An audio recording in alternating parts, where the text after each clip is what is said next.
एक अंधेरे कमरे के अंदर एक रहस्यमयी व्यक्ति नक्शे पर डायग्राम खींचने और मापने में कड़ी मेहनत करता है। एक महत्वपूर्ण योजना के लिए कई विवरणों पर ध्यान देता है। फिर वह एक फुलझड़ी कोट पहनता है और जल्दी से घर से निकल जाता है।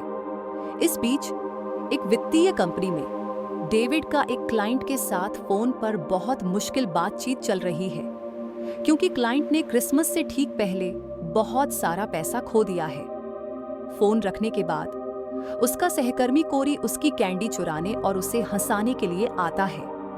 वह डेविड को यह भी याद दिलाता है कि उसकी क्रश एमिली न्यू ईयर के बाद कंपनी छोड़ देगी, इसलिए उसे जल्द ही उसे डेट पर पूछना होगा, वरना वह मौका चूक जाएगा।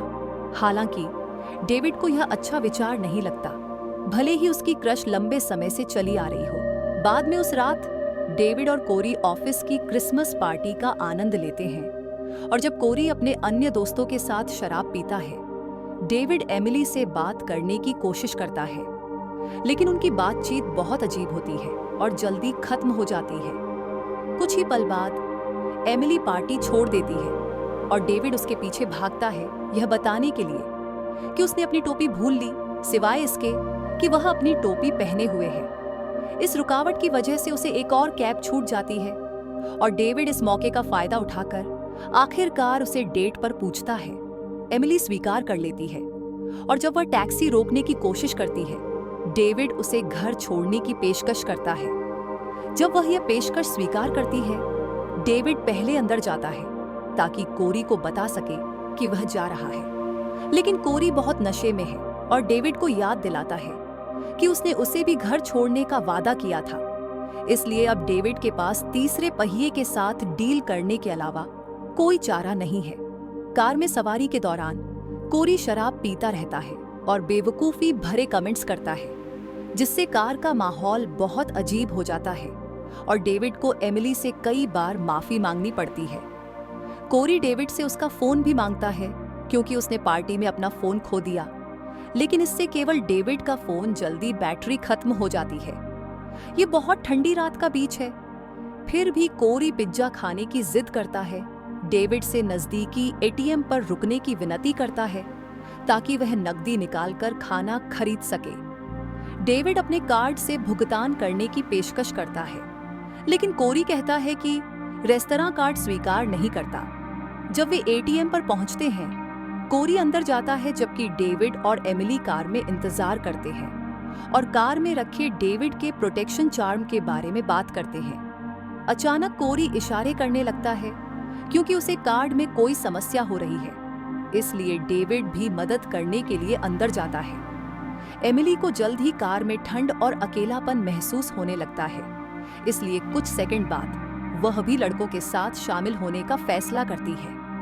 वह बाहर निकलते समय कार को लॉक करने की कोशिश करती है, लेकिन यह काम नहीं करता।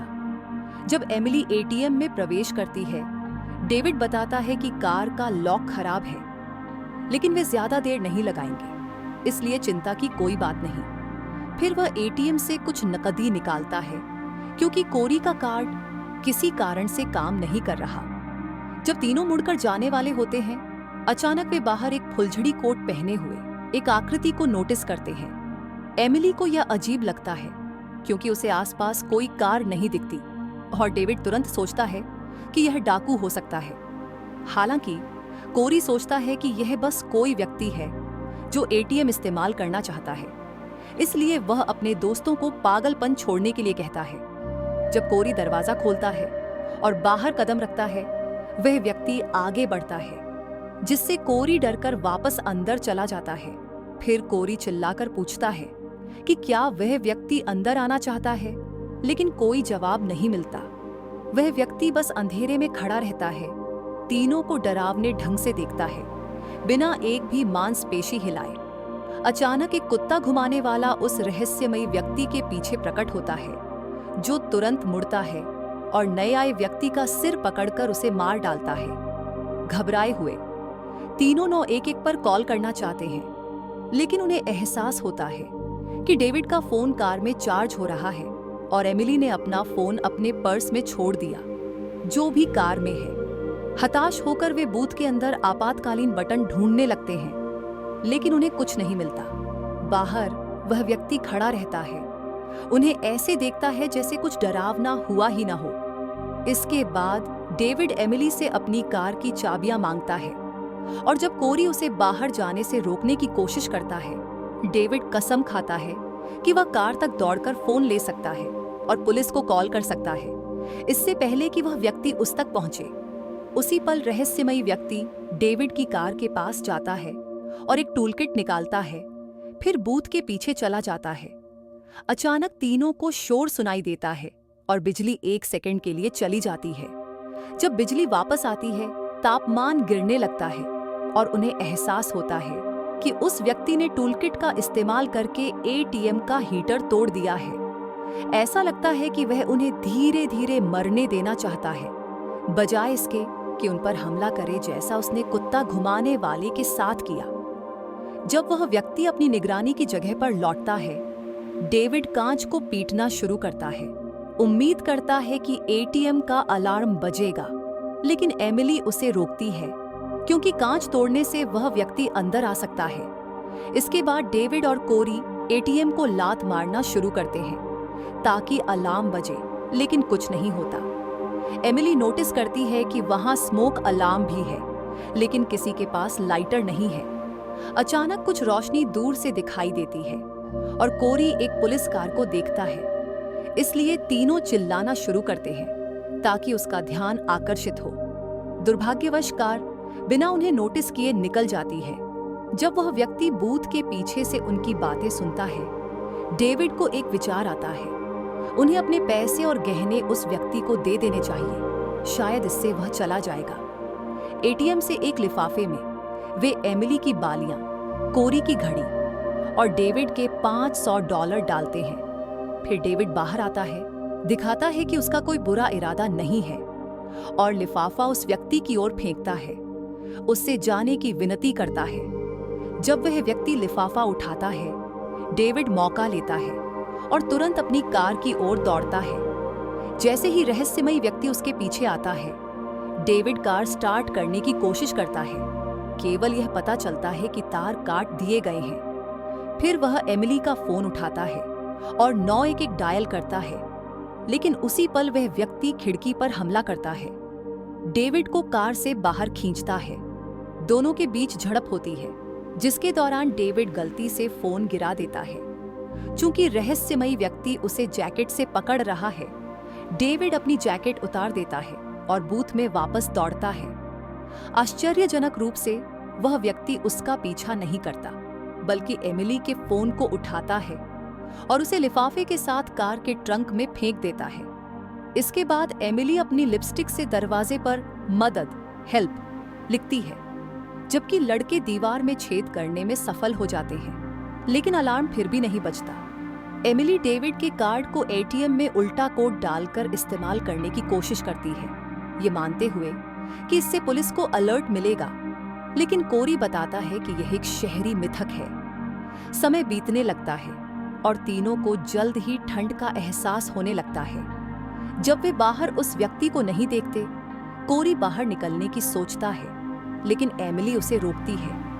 फिर कोरी सोचने लगता है कि क्या यह व्यक्ति डेविड का वह क्लाइंट है जो कंपनी के साथ हुए नुकसान का बदला लेना चाहता है, और इस पर बहस शुरू हो जाती है। सौभाग्य से ठंड जल्दी ही उन्हें चुप करा देती है और वे गर्मी के लिए एक दूसरे का हाथ पकड़ लेते हैं। अचानक एक सिक्योरिटी गार्ड वाली कार एमिली का संदेश देखती है और जांच के लिए वहां आती है। जैसे ही गार्ड बूथ के पास आता है, तीनों उसे हत्यारे के बारे में चेतावनी देने और पुलिस को बुलाने की विनती करने की कोशिश करते हैं। दुर्भाग्यवश गार्ड मुश्किल से 2 कदम बढ़ पाता है कि रहस्यमयी व्यक्ति उसके पास प्रकट होता है और उसे टायर आयरन से मार डालता है। सारी उम्मीद खोकर एमिली बूथ के एक कोने में उदास मन से बैठ जाती है और डेविड और कोरी सोचते हैं कि क्या ठंड उसके दिमाग पर असर कर रही है।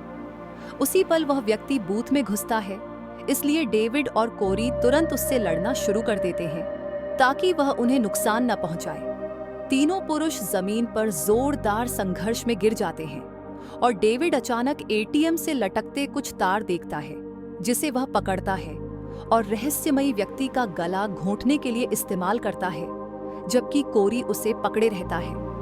बाद में उन्हें इस बात से परेशानी होती है कि उन्हें जीवित रहने के लिए हत्या करनी पड़ी, लेकिन अचानक वे बाहर कुछ नोटिस करते हैं। रहस्यमयी व्यक्ति अभी भी बाहर उन्हें देख रहा है। तीनों उस शख्स की जेब में मिले वॉलेट की जांच करते हैं और पता चलता है कि यह सिर्फ एक परिवार वाला कर्मचारी था जो एटीएम इस्तेमाल करना चाहता था और उसी जैकेट पहने था जो हत्यारा पहनता है, जिससे वे और भी बुरा महसूस करते हैं। कुछ पल बाद रहस्यमयी व्यक्ति बूथ के पीछे कुछ काम करने के लिए लौटता है, जबकि कोरी उस शव की जैकेट लेकर खुद को गर्म करता है। फिर डेविड और कोरी एक दूसरे को यहाँ फंसने के लिए दोष देने लगते हैं और बहस जल्द ही शारीरिक झड़प में बदल जाती है। एमिली उन्हें रोकने की विनती करती है और निराश कोरी अकेले भागने के लिए बाहर निकल जाता है। अपने दोस्तों की रहने की गुहार को अनदेखा करता है। कुछ कदम चलने के बाद कोरी उस तार पर ठोकर खाता है जो उस व्यक्ति ने लगाया था और वह व्यक्ति तुरंत आकर उसे स्क्रूड्राइवर से मार देता है। डेविड उसकी मदद करना चाहता है, लेकिन एमिली उसे अंदर रखती है और डेविड गलती से एमिली को बहुत जोर से धक्का दे देता है। एक बार कोरी के मरने के बाद रहस्यमयी व्यक्ति एटीएम के पिछले दरवाजे पर लौटता है। अपने साथ एक फायर हॉज ले जाता है। एमिली और डेविड विश्वास नहीं कर पाते कि उन्होंने एक दोस्त खो दिया और एक दूसरे को सांत्वना देने की कोशिश करते हैं। डेविड कबूल करता है कि उसने पार्टी में जो टोपी उठाई थी वह एमिली की नहीं थी, ये सिर्फ उससे बात करने का बहाना था। और फिर दोनों एक चुंबन साझा करते हैं। अचानक बाहर से एक शोर उन्हें चौंकाता है। ऐसा लगता है कि वह व्यक्ति अभी भी एटीएम के पीछे काम कर रहा है। उसी पल वे नोटिस करते हैं कि कोरी हिल रहा है और इसलिए वास्तव में जिंदा है। इसलिए दोनों उस व्यक्ति के पीछे होने का फायदा उठाकर बाहर दौड़ते हैं और कोरी को पकड़कर वापस अंदर ले आते हैं, इससे पहले कि वह व्यक्ति उन्हें पकड़ ले। एमिली और डेविड फिर कोरी के घाव को फ्लायर्स और एमिली की जैकेट से ढकते हैं। उम्मीद करते हैं कि इससे खून बहेगा और हाइपोथर्मिया रुकेगा, जबकि डेविड कचरे के डिब्बे से एटीएम को पीटना शुरू करता है ताकि अलार्म सक्रिय हो। रहस्यमयी व्यक्ति डेविड की कार को एटीएम के दरवाजे के सामने धकेलता है और चला जाता है। केवल एक सेकंड बीतता है कि एटीएम बूथ में हीटिंग वेंट्स के माध्यम से ठंडा पानी भरने लगता है, जो उस व्यक्ति द्वारा पीछे जोड़े गए हौज की वजह से है।